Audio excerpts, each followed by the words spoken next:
Ladies and gentlemen, my name is Aaron Blade, and I am the editor, creator, and producer of what you're watching right now, Blade Talk. If you are new here, welcome, and you found this presentation helpful and informative, do me a huge favor and hit that like button. Do me an even greater favor and subscribe to my channel. Always appreciate all the support that I am given. So, you have made it to the fifth and final book of the Torah, as well as this series. If you have not seen the previous presentations, I encourage you to stop here and go check those out. For the rest of us, again, as always, I'm going to give a brief synopsis of what's in each individual parsha, as well as provide some commentary. So if you're interested, let's hit that intro and let's begin.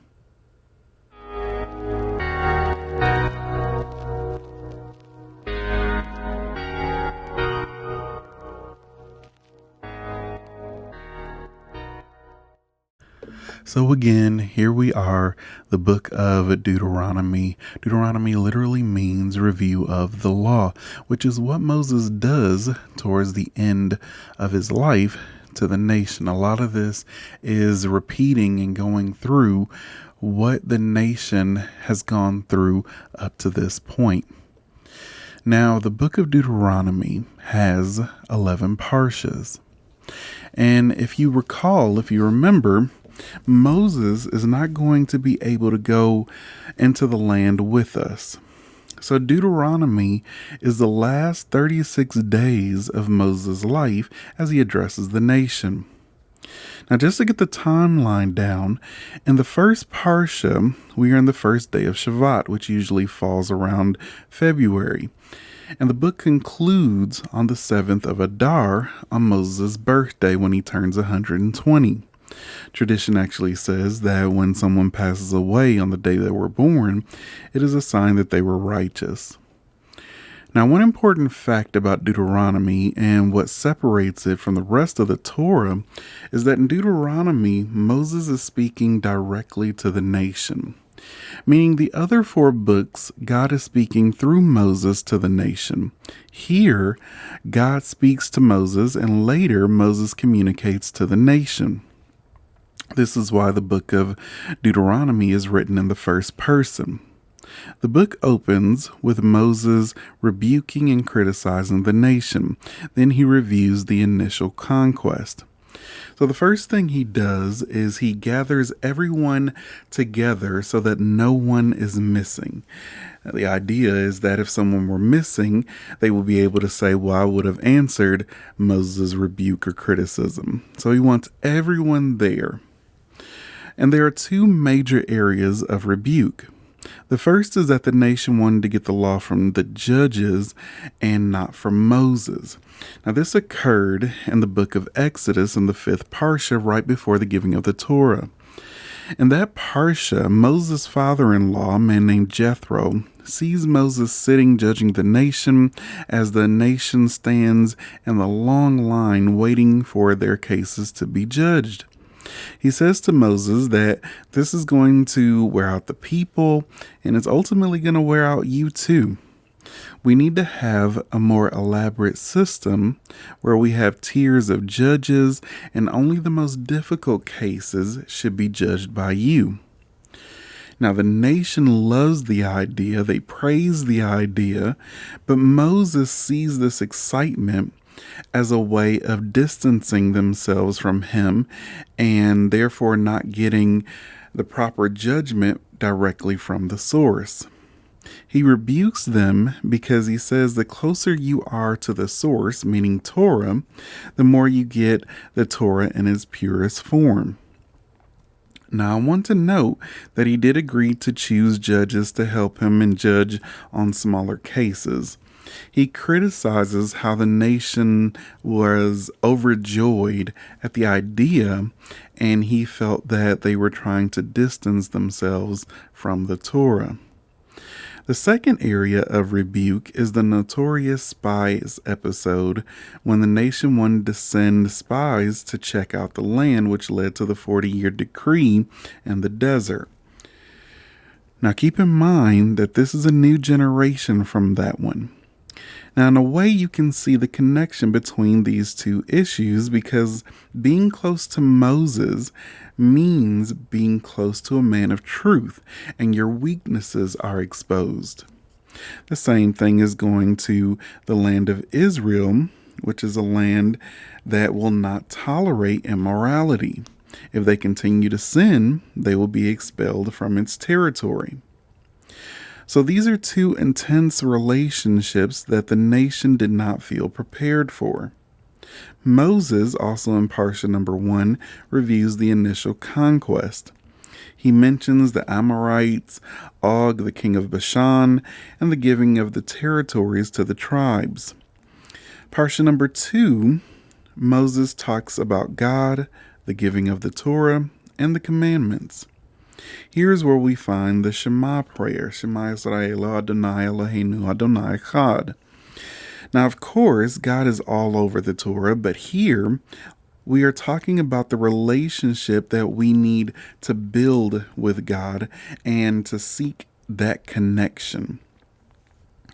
Then he reviews the giving of the Torah that we have had in the book of Exodus. He reviews the events at Mount Sinai. Again, keep in mind that this is a new generation that he is speaking to. He reiterates that we accepted the Torah upon ourselves. He then talks about the commandments and how the nations of the world will look up to us if we keep the commandments. Now, Parshas 3, 4, 5, and 6 is Moses talking about the land of Israel. As you recall, he is not going to be allowed to take us into the land. Therefore, he gives us an orientation to the land we are about to enter. He opens by focusing on the concept of the land of Israel.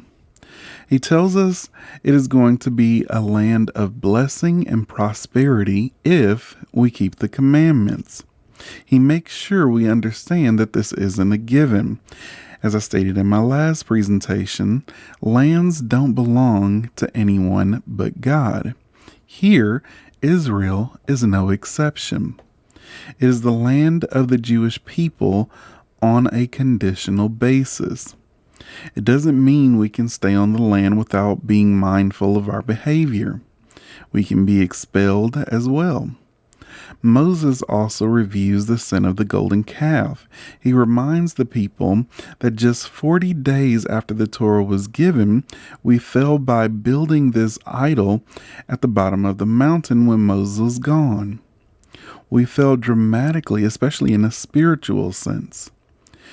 This is why the second paragraph to the Shema prayer is in this third parsha. In the second paragraph of the Shema prayer, we talk about the land of Israel because it says we keep the commandments and observe them. If we do this, there will be rainfall and the land will be secure. We'll have our food, the animals will have their food. However, if we don't, we can get expelled from the land. This is something we recite to ourselves twice a day. Once in the morning and once in the evening, that it is tentative being in the land in terms of our relationship with God. Parsha 4, Moses focuses on the influences of living in the land. He states there will be increased desires because we are moving away from the spiritual incubator of the desert and having a physical land. There will be an increased appetite for meat, for example. There will be missionaries, idolaters, and false prophets, and we must be aware that some people will try to take us away from our relationship with God. We are also given the commandment to build a temple at a certain point. He also goes over the major festivals because the purpose of them, namely Passover, Shavuot, and Sukkot, are to anchor us 3 times a year to our national identity, as well as the major events that transformed us as a people. Parsha 5, Moses talks about the administration of the land. We are to have judges, police, kings, prophets, priests, etc. all the different positions of leadership in the land. Parsha 6 is the social code. In this parsha, I want to point out that we have 74 commandments. Now remember, we have 613 commandments in the Torah. A large percentage are right here in this parsha. He reminds us that we are to be morally enlightened as a nation and how we are supposed to be responsible for one another. For example, if someone loses an object, it isn't finders keepers, losers weepers, but rather someone has to go to a very great extent to try to return the lost object. There's even a commandment in the Torah that you can't turn your eyes away when you see a lost object. You must take responsibility. Now, I want to point out something here. When I say that I believe the Torah is divine, I mean the laws themselves that God gave to Moses to give to us. Many people have this idea that the whole Torah was given to the Jews and they were walking around the desert with these 5 huge books and reading it as if it were an almanac. I don't believe this. Moses came down with the laws that we are to follow, a moral and societal code of how we are to treat people and connect to God. Now, some laws are more important than others, and that is typically what causes the divisions we have today among Reform, Conservative, and Orthodox movements. Some believe that divine law is final, and that's it. And to those individuals, I like to remind them the story of Zelophehad. Really quickly, Zelophehad had 5 daughters. Their father died and had no sons. Now, under the existing law of the Torah, that means that their family's land, inheritance, and legacy would be lost because it could only be given father to son. These 5 daughters stepped forward with courage and approached Moses in front of everyone. They stated, "Why should our father's name be lost from his clan just because he had no sons?" They stated, "Give us his portion." And Moses can't answer them because it isn't his decision to make. It is divine law. So Moses brings their case before God, and God responds to the plea that the daughter's reasoning is just. You shall give them their inheritance. Now note the power of this story in the Torah. This is God saying, hey, you were right, ladies. It doesn't seem fair at all. And God changes divine law right there in front of everyone. The reason I bring this up is because even divine law isn't set in stone. When I'm trying to convince people of the Torah, I never rely on miracles or supernatural claims. I always start by saying it works. It is the way to have a functional society. I don't understand every law, and I don't pretend to. The Torah states, for example, not to mix linens. I don't personally see an ethical or moral reason for that law. And what I want to convey to you is that the oriental principle of divine law is not logic, reason, or even ethics. It is holiness. God's laws are designed to make Israel holy, kadosh. As I mentioned before, it means set apart. In many ways, it is the more irrational and particular laws that actually set us apart. We all know that we shouldn't murder or commit adultery, but not eating bacon? That's different. The goal is to set things apart or be holy for the purpose to connecting closer to God. Some have used the law to bash others.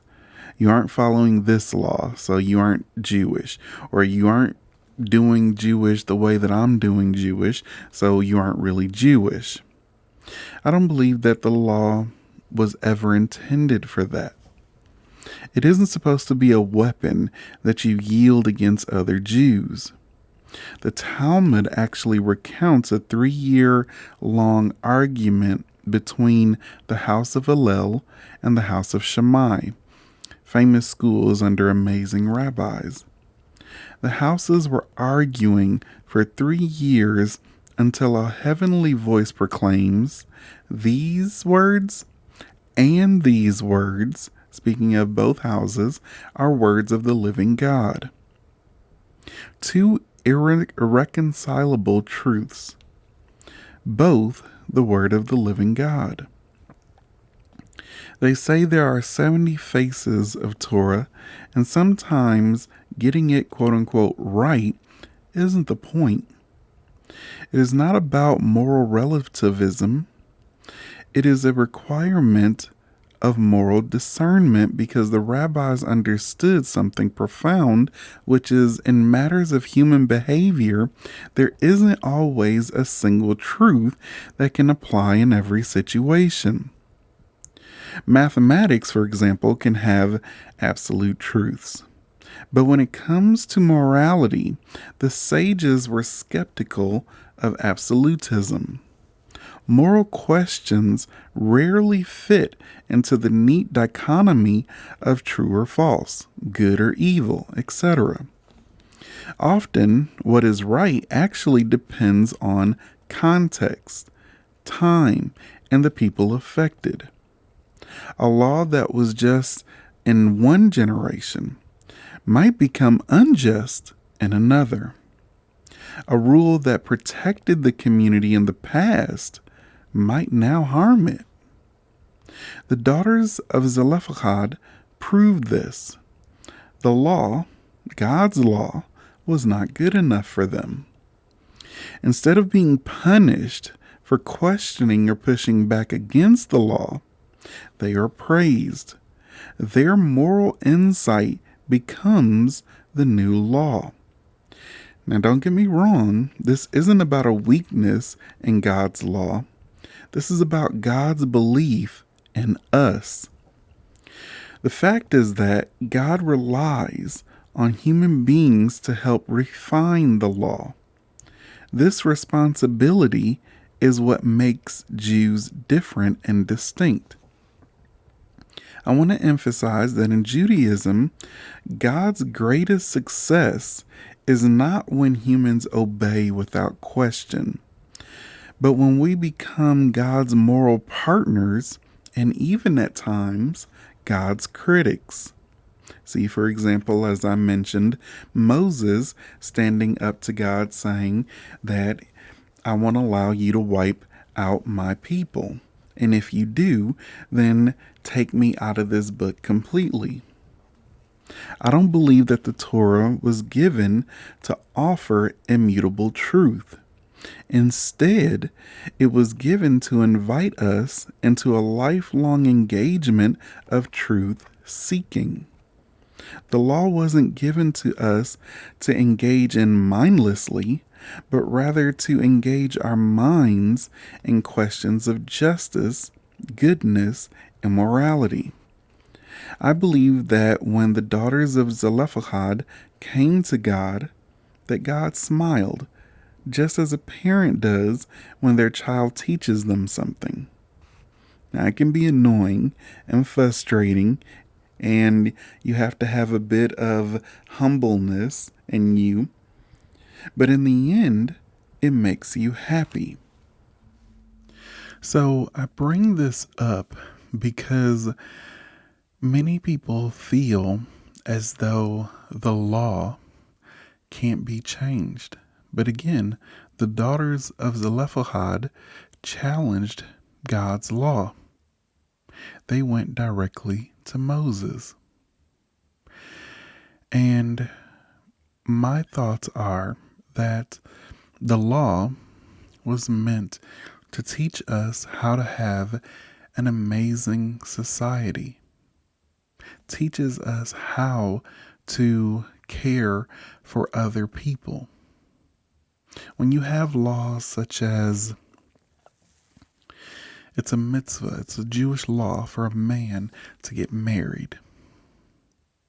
The whole point of that law to me is the goal in life is to invest in something that will outlive you. Leave your mark on this world and use whatever gift that you possess in this world to make it a better place. When you have a law that says be fruitful and multiply, have children, teaches you to care for others more than you care for yourself. Teaches you to be selfless. That's what I believe the purpose of the law is, for you to be the best version of yourself ethically, morally. Now, there are some laws, as I stated, I don't fully understand. And what I see people do, mainly Muslims and atheists, they like to point to a law that they don't understand, they haven't read the commentaries on, they haven't read interpretations, etc. And they say, this right here, this is dumb, or this doesn't apply to us, or this is morally wrong. And I point out that, okay, I don't argue with them. Much like Muslims that try to poke holes in the Torah, and a lot of times, again, Muslims and atheists and some others try to point out, well, how could two people produce an entire world's population? Or they like to poke holes in the creation story. Again, I don't understand it myself. It's crazy. But I stick to the laws. 80 to 90% of them I agree with. And it works. Fine, you do have issues with the narrative. For example, Muslims believe that Abraham sacrificed Ishmael and not Isaac. Fine. Okay, we can debate all day long about the narrative, but did you get the message and the meaning behind it? That's the most important part. I never debate on the narratives. I say, okay, you want to take it as an allegory or you want to take it literal? However you choose, did you get the message behind it? Did you get the meaning behind it? And for those that try to point out laws and pick them apart and say that this is stupid, there is a law that you can't mix linens. I see no benefit to that morally or ethically. I don't. But where atheists take it is, well, this doesn't make sense to me, so the whole thing doesn't make sense. And that to me is crazy, because every society, if you look at their laws, there's always a crazy law in them. There's always crazy things that, like, what does that have to do with being a good person? I can't speak for everyone, but here in the United States, for example, did you know that in Hawaii, you can't place a coin behind your ear? It's literally illegal. In the state of Connecticut, specifically Devon, you can't walk backwards after sunset. In Maine, you can't have Christmas decorations up past January 14th. In Minnesota, you can't cross state lines with a duck atop of your head. In Oregon, you can't pump your own gas. In Tennessee, you can't catch fish with a lasso. In Little Rock, Arkansas, dogs can't bark after 6 p.m. In Colorado, it's illegal to collect rainwater. None of these laws have anything to do with benefiting someone morally or ethically. But imagine someone saying that, wait, in Arkansas and Little Rock, dogs can't bark after 6 p.m. This law is dumb. I'm not following the Constitution. I'm not following the rest of the laws. You'll quickly find yourself in prison or worse. And again, I don't pretend to understand every law. And my message to everyone is what God stated: be holy as God is holy. And what that means is, to me, I don't get caught up in the Reform and the Orthodox and whatnot. I don't like to have these battles with artificial labels. I consider myself a Jew that practices conservatism. I attend a conservative shul because I find that halakha is binding, but it needs to be able to adapt. That's how we survive.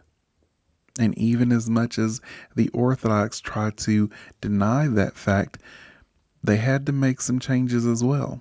That's why Orthodox broke into open Orthodoxy, modern Orthodoxy, all of these different ideas of Orthodoxy.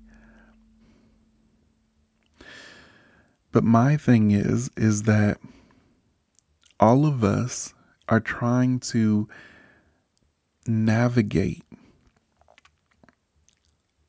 the modern world. All of us are trying to see change through the lens of the Torah and apply it as best we can. Without a Sanhedrin, without a prophet, without any one source of authority that all of us can agree on.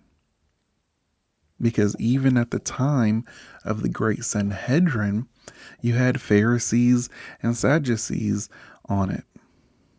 And they very rarely came to a conclusion. They very rarely solved issues, which is why many issues are still out there. We're doing the best that we can. But to say that Judaism, I know in the Orthodox community, they believe that the Judaism that they practice is the same Judaism that Moses practiced, or it's the closest to being the most authentic. And any Jewish scholar that is honest with themselves knows that that's not true. No movement today is over 200 years old. And I don't agree with this idea or this notion that our grandparents or our ancestors were more intelligent than we are because they were closer to Torah. Our ancestors didn't have access to the medicine that we have today. Our ancestors never seen vehicles that we have today. Our ancestors never seen this world, technology. So for me, I feel that halakha had to change and had to adapt. And that is how we grow as a people. Now, when it comes to being holy, kadosh, it is a matter of your personal preference. At the very base, be ethical and be moral. Obviously, don't murder, don't commit adultery, don't steal, etc., etc. That's the base. Now, how do you want to separate yourself from the world and be holy as God has commanded us to be holy? That's up to you. Do you not want to eat pork as a way of separating and being holy? Do you not want to mix linen? It's really up to you. But I reject this notion of it's all or nothing. It's not how far you go in life, it's how you get there that truly matters. People have different circumstances that they're under. And it's not for us to judge one another.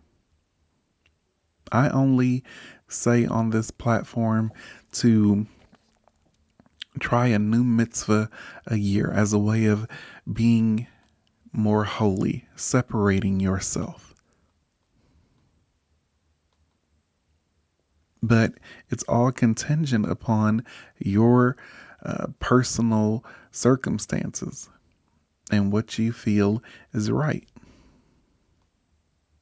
That's why I don't buy into the debates and labels that we place upon ourselves with Reform, Conservative, Orthodox. There are Jews that practice Reform. There are Jews that practice Orthodox. There are Jews like myself that practice conservatism. And I don't see one being above another. I think each one has amazing benefits that they give to the community. In terms of Orthodox, they are amazing at keeping the traditions and trying to fulfill as many laws as possible. But in doing so, they also come off as very judgmental. In doing so, with rejecting potential converts or telling converts that it takes years for them to become Jewish. The Rabbinate in Israel has taken upon itself to give itself the authority to nullify converts and say that they're no longer Jewish.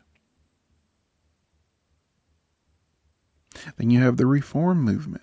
The Reform movement is big on Tikkun Olam, making the world a better place.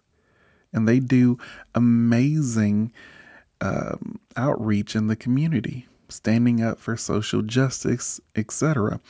And one of the mitzvahs is if you see something wrong or an injustice happening, make it your responsibility to love someone just as you love yourself. The Reform is amazing on that. I think that the Reform movement goes a bit far, though, when they start promoting it or encouraging certain ideas, one being homosexuality. Now, keep in mind that the Torah doesn't condemn sexual orientation. It condemns an act. So if someone says, I'm gay, it doesn't actually violate the Torah. Judaism is about your actions, what you do. If I say I eat pork, it isn't a sin unless I actually go do it. It's about what you do. And so I feel reform takes it a bit too far as to encourage certain things that the Torah condemns. And then with the conservative movement, I feel as though it is, first of all, our marketing is horrible. You don't see many conservative Jewish platforms. And a lot of times it causes us to lose members because we're not emphasizing our position and standing firm on it. Like I said, our marketing is horrible. So people typically go to one extreme or the other. I don't care what movement you belong to as long as you're ashamed of it. Because anti-Semitism doesn't see any difference amongst us. It's all in how holy do you want to be? How much do you want to separate yourself from this physical world in order to gain a connection with God? That's up to you. That's completely up to you. My job isn't to judge. My job is to encourage you to be holy. So if you choose not to eat pork as a way of separating yourself or being holy, amazing. If you choose to observe Shabbos and as a way of separating yourself and being holy and connecting to God, amazing. Again, I just don't like it when the law is weaponized against others, because there has never been a time in Jewish history where we were a monolith when everyone was observing Judaism the exact same way. That has never happened. Even before now, when you have amongst Ashkenazim, the Orthodox, the Reform, the Conservative, before this, there were the Pharisees and the Sadducees and the Essenes and the Zealots, and the Nazarites. There were many ways of being Jewish.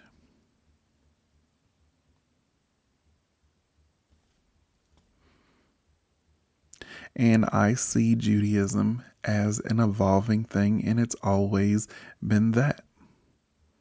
It's always been evolving.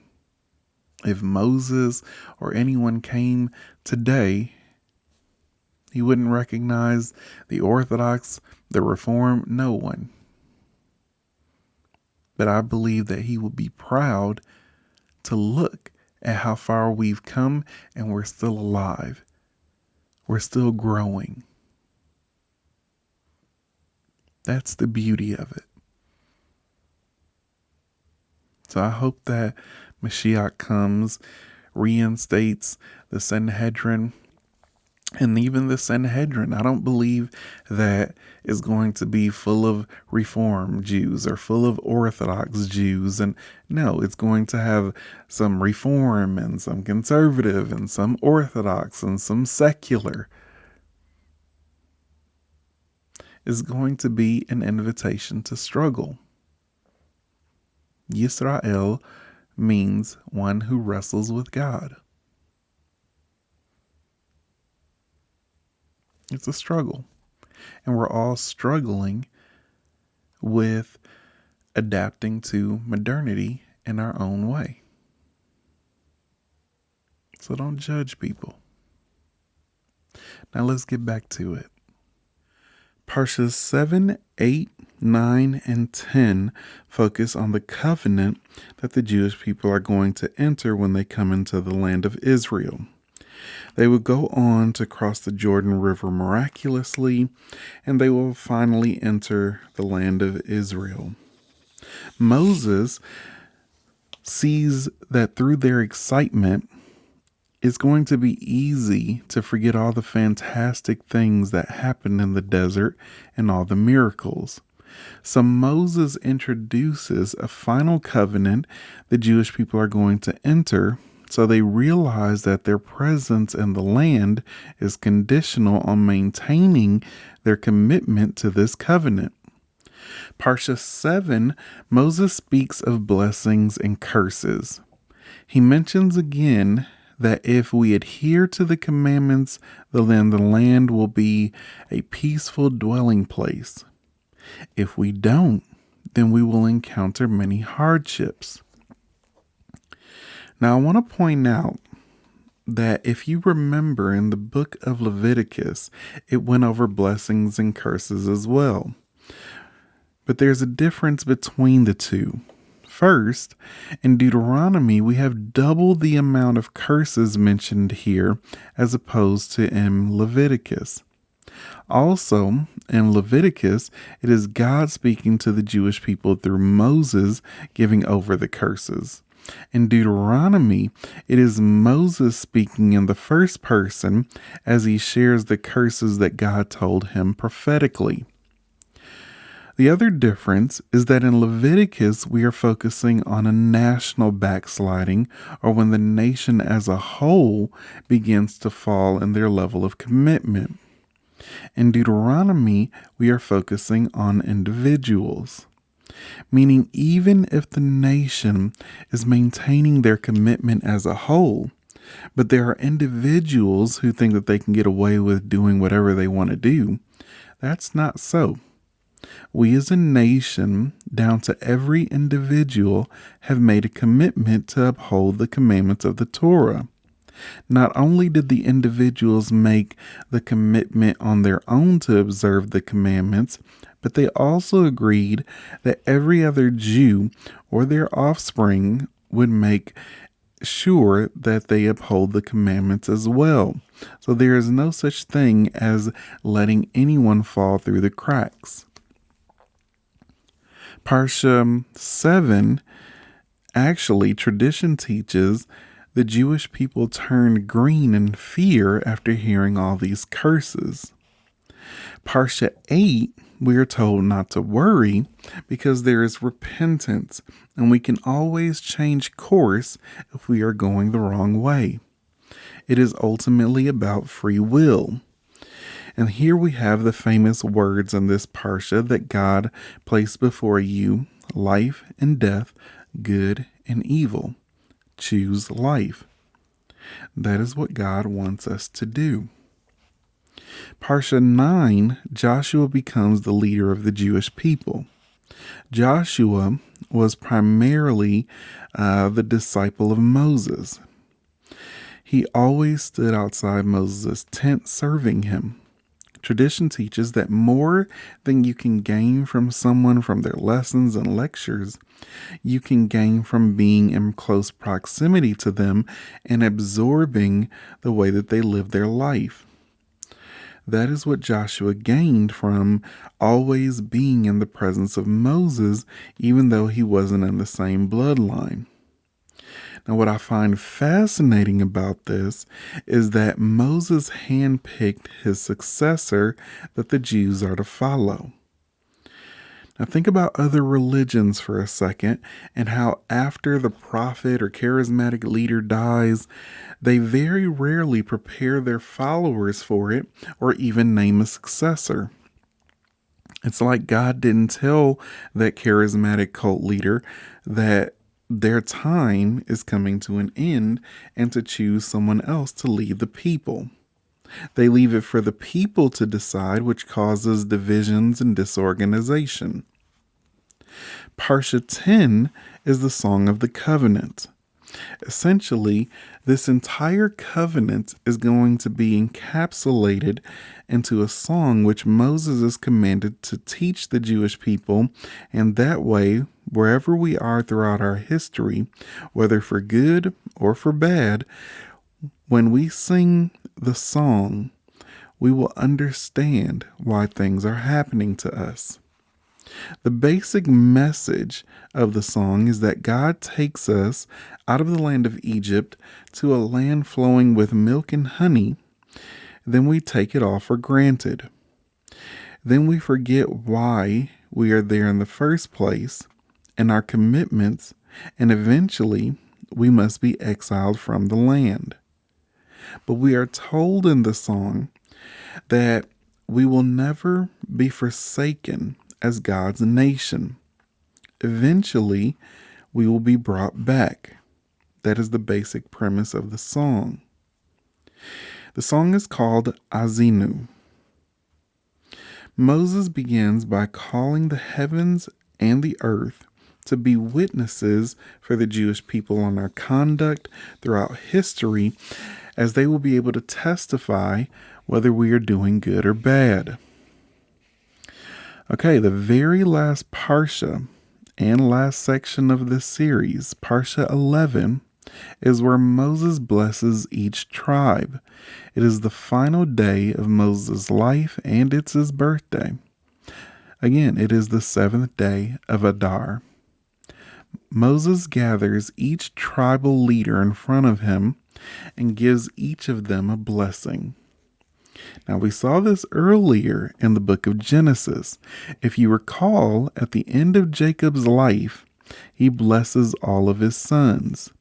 Here, Moses is doing the same as the Jewish people are about to enter the land of Israel and giving each tribe a sense of their own identity. Let's go through the blessings in a nutshell. The first one to get a blessing is Reuben. He was the firstborn son of Jacob. He gets a blessing that he shall live and not die. Tradition teaches that he shall live in this world and not die in the world to come.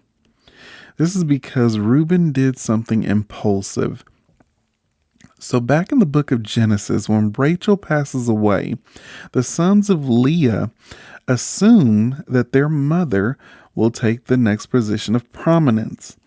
However, right after Rachel passes away, Jacob moves Bilhah's bed into his tent.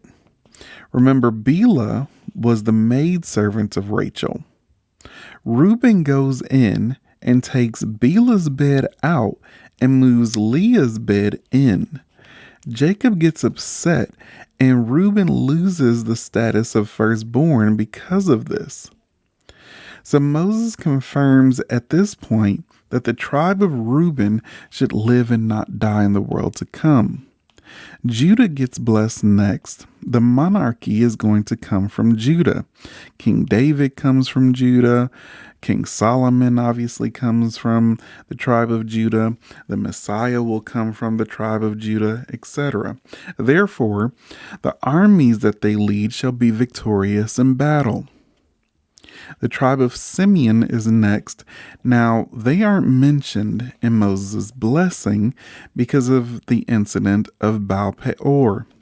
If you recall, back in the book of Numbers, in the 7th Parsha, we had the story of King Balak, who hires a non-Jewish prophet to curse the Jews. The prophet instead blesses us over and over and over again. The king then advises the Midianites that they should use their women to seduce the men of the Jewish people. They are actually successful with the tribe of Simeon, and they start to worship an idol known as Baal Peor. In fact, the leader of the tribe of Simeon ends up taking one of these women. She was actually the princess of Midian. They end up doing a terrible act in front of Moses, and many people from the tribe of Simeon are wiped out as a result. He basically calls Moses out in front of everyone by bringing a Midianite priestess and princess, and he asks Moses if he can marry her. And if it is forbidden, then how does Moses get to have a Midianite woman as a wife? Now, the obvious problem here is that Moses' wife accepted the Torah and became part of the nation. But of course, any time you go to a man and mention his wife, it's on another level. These women were leading men away to worship other gods. There's a difference in a woman that is accepting the Torah and being part of the nation and someone who rejects it and tries to pull others away from the Torah. So Simeon doesn't get a blessing here. Then we have the tribe of the Levites. They are going to be blessed with being the teachers. Now, they don't have their own land in Israel. Instead, they will be scattered all over the land, teaching the other tribes. Then there's Benjamin. They were blessed to have the temple in their land. Many commentaries suggest this was done because Benjamin was the only son of Jacob that was born in the Holy Land. He also didn't try to sell Joseph like the other brothers did. Next up is Joseph. They're going to be blessed with fertile land and leadership. Joshua is from the tribe of Joseph and was the general that ultimately led us into the Holy Land. Zebulun is next. They are blessed in commerce. Then Issachar gets blessed that they should be great in Torah. They will be great scholars and judges, etc. Now it's important to point out that Zebulun and Issachar had an arrangement. Zebulun made a deal that he would support Issachar financially so that they could then in turn teach the tribe of Zebulun the Torah. And that is really how it's been oftentimes in Jewish history. Those that have material wealth help those that dedicate their lives to upholding the Torah for the community. Moving on, God is blessed that their boundaries should be broad. God was one of the tribes that prefers territory on the east of the Jordan River. He is blessed with great strength because they are going to be ultimately a border tribe. Dan is next. He is blessed that he will be like a fierce lion cub and defend their boundaries. They are situated along the Mediterranean, so they will be susceptible to sea attacks. The tribe of Naphtali is next, and they're blessed with very fertile territory. Asher gets the final blessing, and they're blessed with fertility of the land and progeny. Asher was one of the largest tribes during Moses' life, and Moses blesses them that they should remain large. So those are the blessings that Moses gives each of the tribes. Then Moses ascends to Mount Nebo. God gives him a view of the entire land. In fact, tradition teaches that not only did Moses see the entire land, but he saw prophetically everything that would happen in the land of Israel until the end of days. Then he passes away again on the 7th of Adar. The nation mourns for Moses for 30 days. Now, I want to conclude this series by reciting the last verse in the Torah. It states, "Never again has there arisen in Israel a prophet like Moses, whom God knew face to face, as evidenced by all the signs and wonders that God sent him to perform in the land of Egypt against Pharaoh and all of his courtiers and all his land, and by a strong hand and awesome power that Moses performed in the eyes of all Israel." I want to highlight a point of how the Torah ends and how it begins. So you can see the last word in the Torah is Israel. In Hebrew, it is Yisrael. The first word of the Torah is Breshit, which is 3 words in English, in the beginning. The Torah ends with the letter Lamed. If you go back to the beginning, it is joined with the letter Base. If you put those 2 letters together in Hebrew, Lav It spells heart. That is what Torah study is all about. It's about getting to the heart of who you are and getting to the heart of what it means to be a part of the Jewish nation. Once you have the Torah in your heart, you will live a more meaningful and fulfilled life. So, my hope and prayer has been by taking you through this series, you'll be able to navigate through the Torah and get a handle on what the Torah is all about. So, as always, whenever we conclude a book of the Torah, we always utter a phrase. And this time, I will let you say it on your own. And again, it means be strong, and may we be strengthened. Thank you all so much for coming along with me on this series. I love talking about the Torah. It's one of my great passions. I love to teach Torah. And as I said, I have no problem admitting when I don't understand something. But it doesn't negate the Torah in my eyes. We can have discussions on what you think it means, and I can tell you what I think it means. And I think that that's the beauty of it.